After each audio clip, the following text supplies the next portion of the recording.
नमस्कार, घरचा सण या चॅनलवरती तुमचे खूप खूप मनापासून स्वागत आहे। तुम्हाला पारंपरिक सण कसे घरच्या घरी आनंदाने साजरे करायचे हे जर तुम्हाला बघायचे असतील आणि माहिती घ्यायची असेल तर घरचा सण हा चॅनल खास तुमच्यासाठी आहे।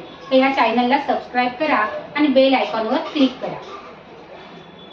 आज आपण घराच्या सुखासाठी आणि आनंदासाठी पूजा करणार आहोत।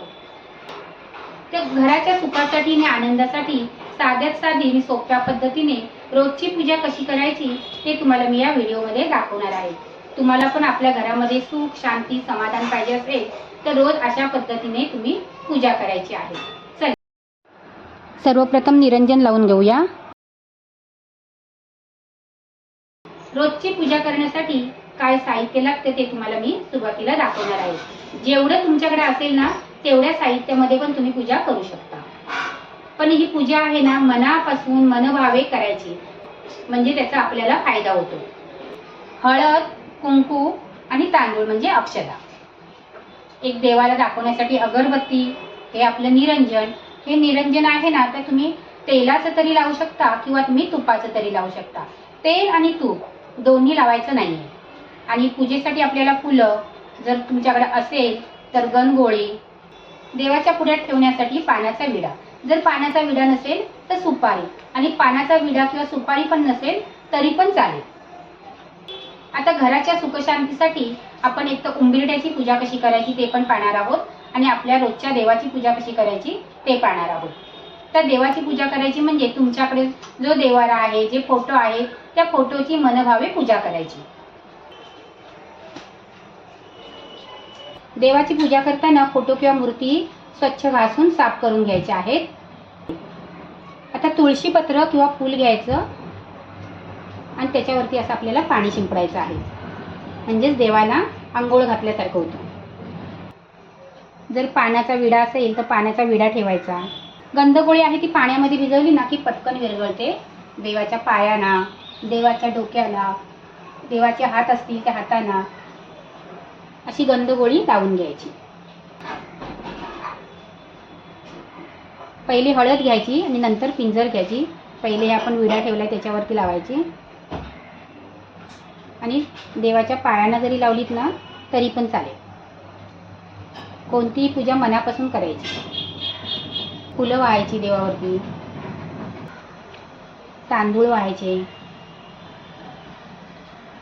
अगरबत्ती पेटल्याच्या नंतर ना तोंडाने फुकायची नाही, हाताने अशी विझवायची आणि देवाला ओवाळून घ्यायची।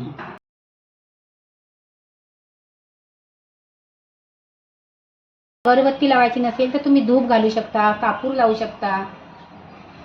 आता निरंजन ओवाळायचं।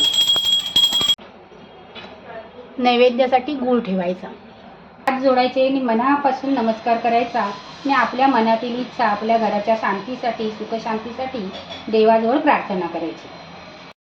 आता आपण उंबरठ्याची पूजा करायची आहे।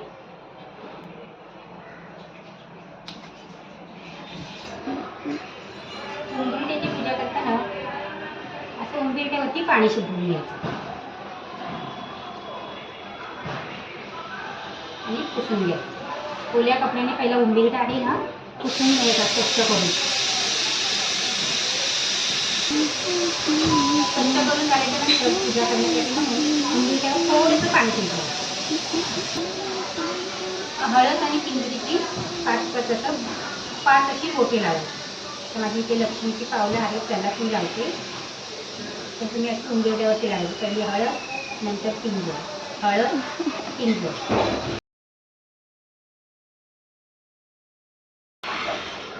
अक्षता घालायचा म्हणजे तांदूळ उंबरठ्यावरती अशी फुलं ठेवायची। आता जर तुम्हाला अशी बोटे लावायची नसेल तर उंबरठ्यावरती तुम्ही स्वस्तिक पण काढू शकता। अगरबत्ती दाखवायची आणि निरंजन ओवाळायचं। 5 वेळा निरंजन ओवाळायचं। आता आपल्या घड्याळाचा काटा फिरतो ना त्या साईडने अशी ओवाळणी करायची।